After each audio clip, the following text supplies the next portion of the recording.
Good morning students. इस video में हम प्रेजेंट परफेक्ट टेंस को समझेंगे और इसके सारे डाउट्स को क्लियर करेंगे। ये वीडियो देखने के बाद आपको कोई भी वीडियो देखना नहीं होगा, क्योंकि हम जितने सारे डाउट्स बच्चों के मन में उत्पन्न होता है वो सारे डाउट्स को मैंने इसमें सॉल्व करने की कोशिश की हूँ। और आशा है कि ये वीडियो जब आप देखेंगे तो सदैव आपका जितने डाउट है प्रेजेंट परफेक्ट टेंस में सारा का सारा ख़त्म हो जाएगा। तो चलिए फिर स्टार्ट करते हैं। और अगर आप मेरे चैनल पर नए हैं तो चैनल अभी सब्सक्राइब नहीं कीजिए जब तक आप वीडियो लास्ट तक नहीं देख लेते हैं। और वीडियो लास्ट तक देखने के बाद अगर आपको लगे कि ये वीडियो मेरे काम का था, तब आप लाइक, सब्सक्राइब एंड कमेंट कीजिए। तो चलिए फिर स्टार्ट करते हैं। सबसे पहले हम यहाँ समझेंगे कि प्रेजेंट परफेक्ट टेंस किस टेंस के अंदर आता है। तो प्रेजेंट परफेक्ट टेंस जो है ये प्रेजेंट टेंस के अंदर आता है, क्योंकि प्रेजेंट इसमें पहले लगा हुआ है, इसलिए इसका ये पहचान है कि कोई भी टेंस अगर उसका नाम पहले है तो वही टेंस के अंदर आएगा। तो ये प्रेजेंट परफेक्ट टेंस है जो प्रेजेंट टेंस का थर्ड टाइप है, तीसरा टाइप है। Present perfect tense present tense का कौन सा टाइप्स है? तो ये थर्ड टाइप है। फर्स्ट टाइप क्या होता है? प्रेजेंट इंडेफिनिट टेंस होता है। सेकेंड प्रेजेंट इम्परफेक्ट टेंस होता है और थर्ड प्रेजेंट परफेक्ट टेंस होता है, जो कि आज हम लोग इसको अच्छी तरह से सीखेंगे। क्लियर? तो चलिए फिर आगे बढ़ते हैं। तो प्रेजेंट परफेक्ट टेंस इसका पहचान क्या है? टेंस का नाम हम लोग जान गए कि ये प्रेजेंट टेंस का थर्ड टाइप्स है, जिसका नाम प्रेजेंट परफेक्ट टेंस है। और इसको पहचानेंगे कैसे हम लोग? तो इसकी पहचान क्या है? हिंदी वाक्य के अंत में चुका है, चुकी है, चुकी हूँ या चुके हैं, चुके हो, चुके हैं, चुकी है और ए है, आ या आ की मात्रा है, ई या ई की मात्रा है, बड़ी ई और बड़ी ई की मात्रा है, तो इत्यादि जब लगा रहता है तो उसे हम प्रेजेंट परफेक्ट टेंस कहते हैं। फिर से इसकी पहचान आप समझ लीजिए। इसका पहचान क्या है? तो हिंदी वाक्य के अंत में, हिंदी वाक्य के कहाँ पे रहेगा? तो अंत में रहेगा, ये लास्ट में रहेगा। इसकी पहचान क्या है? चुका है, चुकी है, चुकी हूँ, चुके हैं, चुके हो इत्यादि लगा होगा। अगर ये सारे वर्ड, ये सारे शब्द नहीं लगे होंगे तो इसके अलावा और क्या है जो लगा हुआ रहेगा? तो और ए है, आ या आ की मात्रा है, ई बड़ी ई या बड़ी की मात्रा है, छोटी ई या छोटी ई की मात्रा है इत्यादि अगर लगा रहता है तो उसे हम प्रेजेंट परफेक्ट टेंस कहते हैं। अब इसकी पहचान हो गई, तो इसका बनाने का रूल क्या है? स्टूडेंट्स आप यहाँ ध्यान दीजिएगा कि प्रेजेंट परफेक्ट टेंस को बनाने का रूल है subject plus have has plus V3 plus object. इसका बनाने का जो रूल है वो क्या है? Subject plus has have plus V3 plus object. अब इसका कुछ हम एग्जाम्पल ले लेते हैं ताकि जो हमारा पहचान था वो इसमें सटीक बैठ रहा है या नहीं बैठ रहा है। तो इसका एग्जाम्पल, फर्स्ट एग्जाम्पल मैंने लिखी है, मैं खा चुका हूँ। तो यहाँ हम देख रहे हैं कि हिंदी वाक्य है, तो हिंदी वाक्य के अंत में चुका हूँ लगा हुआ है। चुका हूँ लगा हुआ है तो हम समझ लेंगे कि ये जो वाक्य है, ये जो सेंटेंस है, ये किस टेंस के अंदर है? तो ये प्रेजेंट परफेक्ट टेंस के अंदर है। और नेक्स्ट एग्जाम्पल देखते हैं। नेक्स्ट एग्जाम्पल है वह स्कूल गया है। यहाँ आ की मात्रा आ रहा है, देखिए आप यहाँ आ की मात्रा उसके बाद है। प्रेजेंट परफेक्ट टेंस में आ की मात्रा और है तो हम इससे भी पहचान लिए कि ये कौन सा टेंस है, तो प्रेजेंट परफेक्ट टेंस है। थर्ड एग्जाम्पल देखेंगे, राम सो चुका है, इसमें चुका चुकी लगा हुआ है, उसके बाद है आया है, तो ये भी प्रेजेंट परफेक्ट टेंस का ही है। बच्चे स्कूल गए हैं, बच्चे स्कूल गए हैं, ये आ रहा है तो उसके बाद है, तब ये भी क्लियर है कि ये सेंटेंस जो है प्रेजेंट परफेक्ट टेंस के अंदर ही है। 5 सेंटेंस क्या है, तुमने पढ़ाया है, तुमने पढ़ाया है, तो तुमने पढ़ाया है यहाँ आ की मात्रा उसके बाद है। तो इस तरह से हम सारे के सारे ऑप्शन में देखें कि सारा जो ये एग्जाम्पल है वो प्रेजेंट परफेक्ट टेंस का ही है। अब इसका हम रूल भी देखे थे कि सबसे पहले हमें इसका रूल मालूम होना चाहिए कि किस तरह से बनाएंगे इसको, किस तरह से हम ट्रांसलेट करेंगे। तो सब्जेक्ट प्लस हैज या have plus V3 plus object. तो अब यहाँ क्वेश्चन बनता है कि हैव और हैज किस में यूज होता है। आप लोगों को थोड़ा सा इसमें दिक्कत हो सकता है कि हैज किस में लगाएं और हैव किस में लगाएं, तो उसको क्लियर करने के लिए मैंने यहाँ पर जिसके साथ हैज का यूज होता है उसको नोट कर दी हूँ और जिसके साथ हैव का यूज होता है उसको भी नोट कर दी हूँ ताकि आपको अच्छे से समझ में आए। थर्ड पर्सन सिंगुलर नंबर के साथ हैज का यूज होता है। हैज का यूज किसके साथ होता है, तो थर्ड पर्सन सिंगुलर नंबर के साथ हैज का यूज होता है। अब बात आती है कि थर्ड पर्सन सिंगुलर नंबर क्या है। मैंने अपना फर्स्ट वीडियो में जिसमें प्रेजेंट इंडेफिनिट टेंस को समझाई थी उसमें मैंने बताई थी कि फर्स्ट पर्सन, सेकेंड पर्सन और थर्ड पर्सन क्या होता है। अगर आप उस वीडियो को नहीं देखे हैं तो प्लीज़ उसको देखिए, आपको सारे डाउट क्लियर हो जाएगा।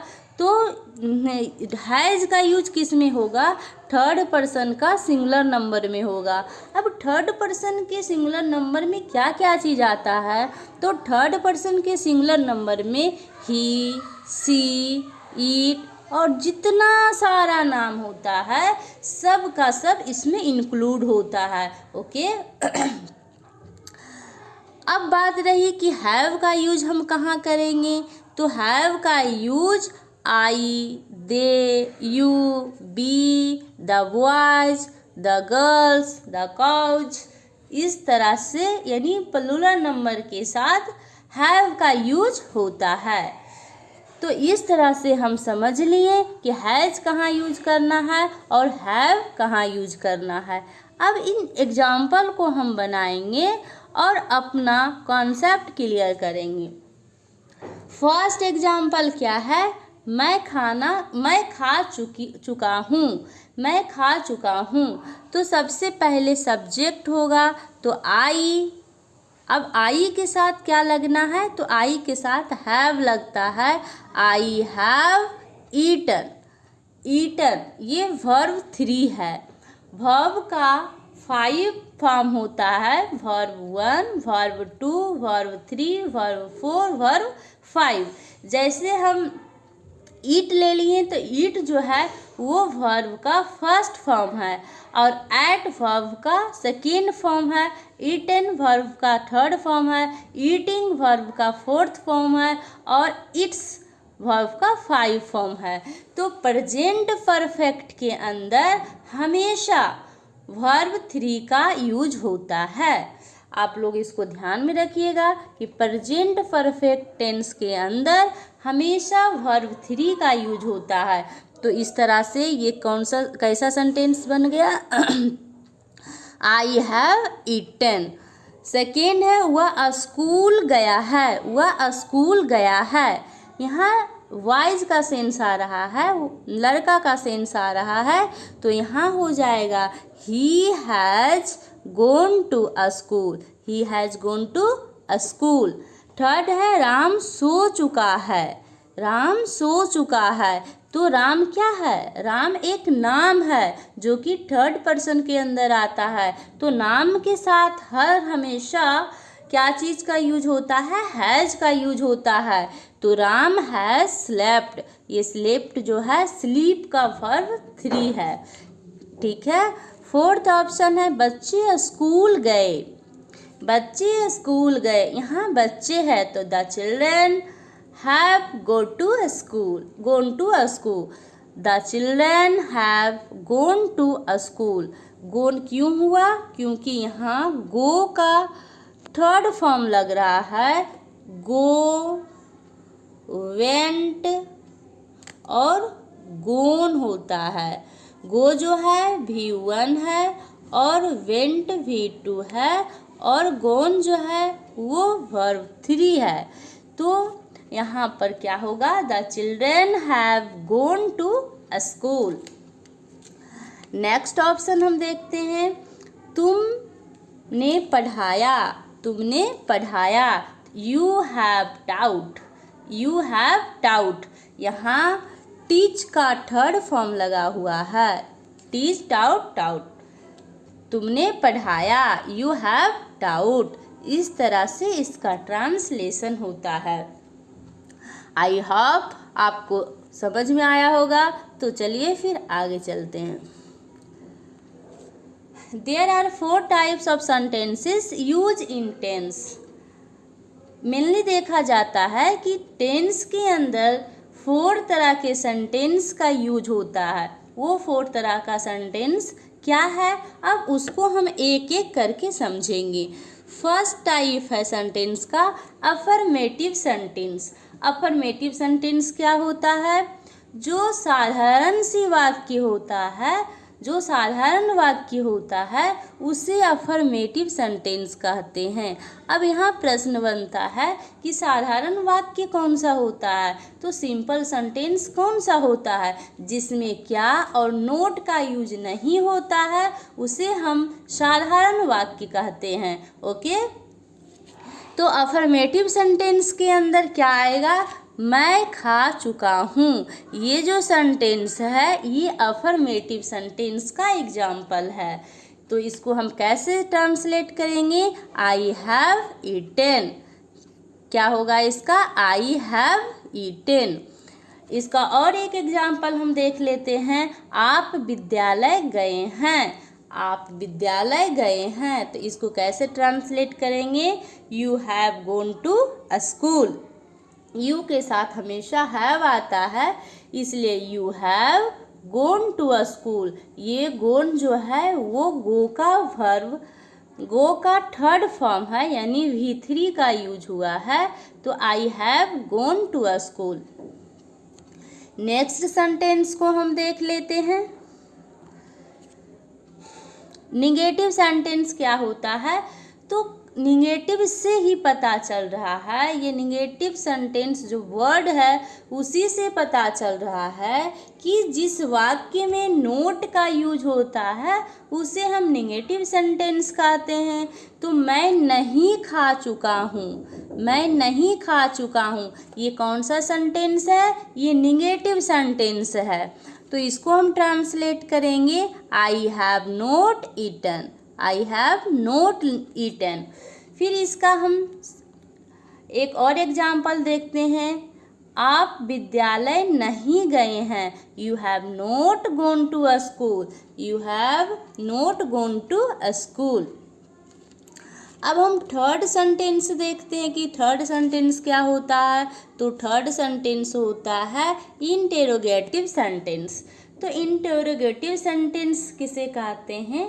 तो जिस सेंटेंस में, जिस वाक्य में क्या लगा हुआ रहता है, मतलब क्वेश्चन पूछने का सेंस रहता है, जिसमें क्वेश्चन मार्क्स होता है, उसी को हम इंट्रोगेटिव सेंटेंस कहते हैं। जैसे मैंने एक ही सेंटेंस को चारों सेंटेंस के अंदर चेंज करके बताई हूँ ताकि आपको अच्छी तरह से समझ में आए। तो यहाँ पर हम इसको इंट्रोगेटिव में चेंज करेंगे तो क्या हो जाएगा? क्या मैं खा चुका हूँ। क्या मैं खा चुका हूँ? तो क्या आगे लगा हुआ है, तो इसको हम कैसे ट्रांसलेट करेंगे? तो जो इसका हेल्पिंग वर्ब था, हैव हैज को हेल्पिंग वर्ब कहते हैं, तो वो हेल्पिंग वर्ब को हम सबसे पहले लिखेंगे। तो have I eaten, have I eaten, और बाद में क्वेश्चन मार्क्स भी देंगे। सेकेंड सेंटेंस है, क्या आप विद्यालय गए हैं? Have you gone to a school? क्या होगा? Have you gone to a school. You के साथ हैव लगता है और यहाँ क्या है, इसलिए हैव को आगे लिखा जाता है, उसके बाद सब्जेक्ट हो जाता है, फिर वर्ब आता है, फिर बाकी बचे वर्ड आते हैं, यानी ऑब्जेक्ट आता है। नेक्स्ट सेंटेंस को हम देखेंगे, निगेटिव इंट्रोगेटिव। निगेटिव इंट्रोगेटिव में इसमें क्या और नहीं दोनों इंक्लूड होगा। तो क्या मैं नहीं खा चुका हूँ, ये जो सेंटेंस है ये निगेटिव इंट्रोगेटिव सेंटेंस है। इसको कैसे हम ट्रांसलेट करेंगे?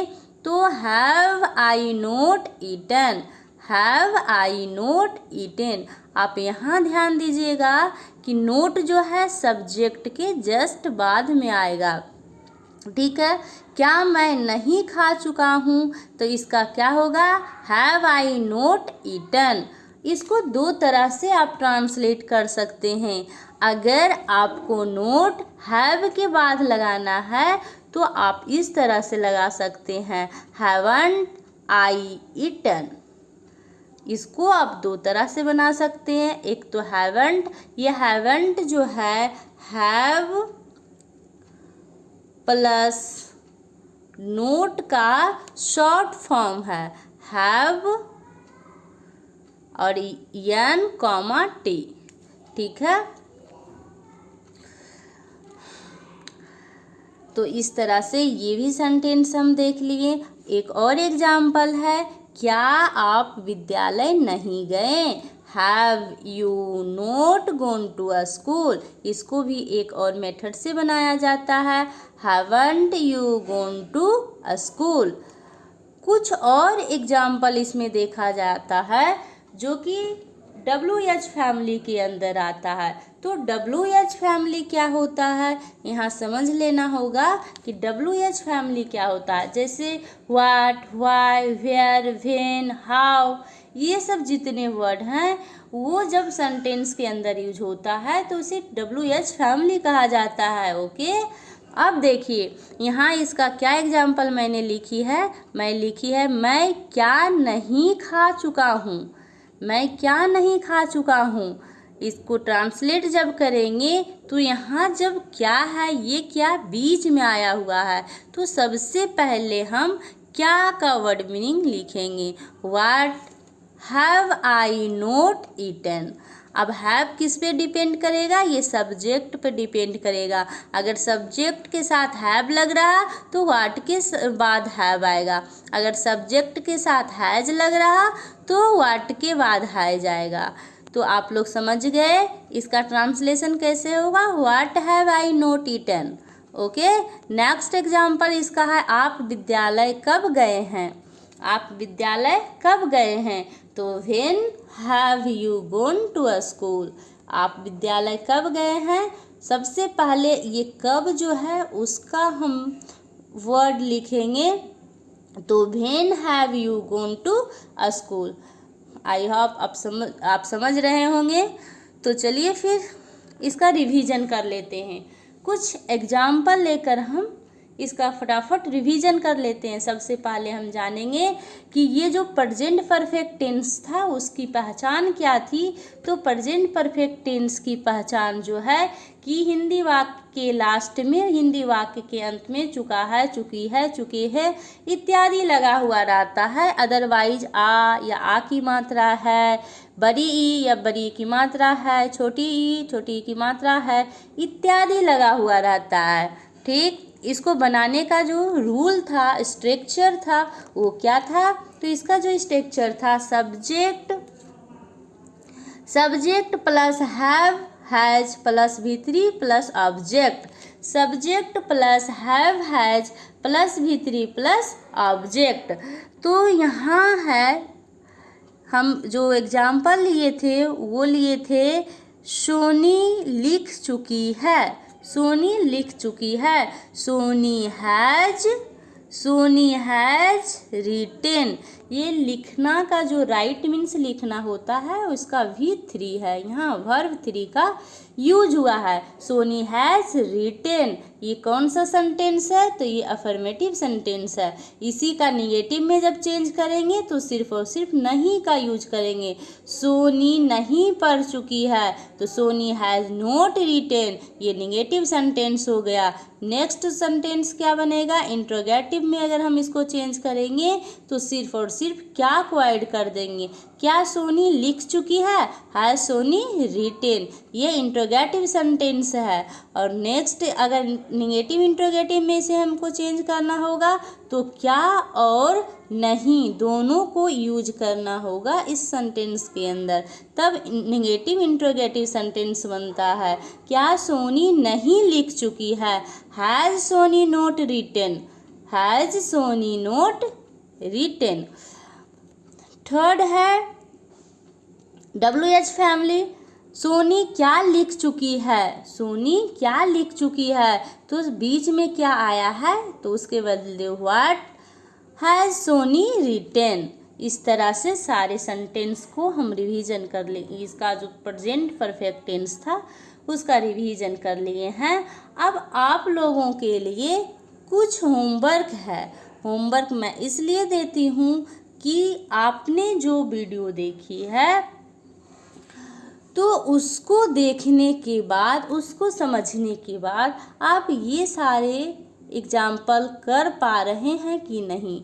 अगर आप नहीं कर पा रहे हैं तो फिर से वीडियो देखिए, उसको रिवाइज करिए और फिर से बनाइए, ठीक है। और मैं आशा आपको दिलाती हूँ कि ये वीडियो आपका काम का होगा। आपके जितने भी डाउट्स होगा प्रेजेंट परफेक्ट टेंस में उस सारा डाउट्स को दूर करेगा। आप इसको अच्छी तरह से समझेंगे। ये 5 एग्जाम्पल मैंने दी है, 5 सेंटेंस दी है, उससे आपको सारा सेंटेंस के अंदर बनाना है। जैसे तुमने उसे देखा है, ये अफर्मेटिव सेंटेंस हो गया। इसका हम फिर नेगेटिव बनाएंगे। तुमने उसे नहीं देखा है, फिर इसका इंट्रोगेटिव हम बनाएंगे। क्या तुमने उसे देखा है, फिर इसका नेगेटिव इंट्रोगेटिव बनाएंगे। क्या तुमने उसे नहीं देखा है, फिर इसका WH फैमिली बनाएंगे। तुमने उसे कब देखा है, जो इसमें सटीक बैठता है उसको यूज करना है, ये नहीं कि सिर्फ क्या क्या ही यूज करना है। अब देखिए ये जो सेंटेंस तुमने उसे देखा है, अब इसमें हम लिखेंगे तुमने उसे क्या देखा है, तो ये मीनिंगफुल नहीं लग रहा है, इसलिए तुमने उसे कब देखा है। इस तरह से आप 5 जो वाक्य है उसको हर सेंटेंस में ट्रांसलेट करेंगे। तो चलिए, वीडियो देखने के लिए बहुत बहुत धन्यवाद। अगर वीडियो पसंद आया है तो लाइक, शेयर एंड सब्सक्राइब कीजिए और कमेंट कीजिए।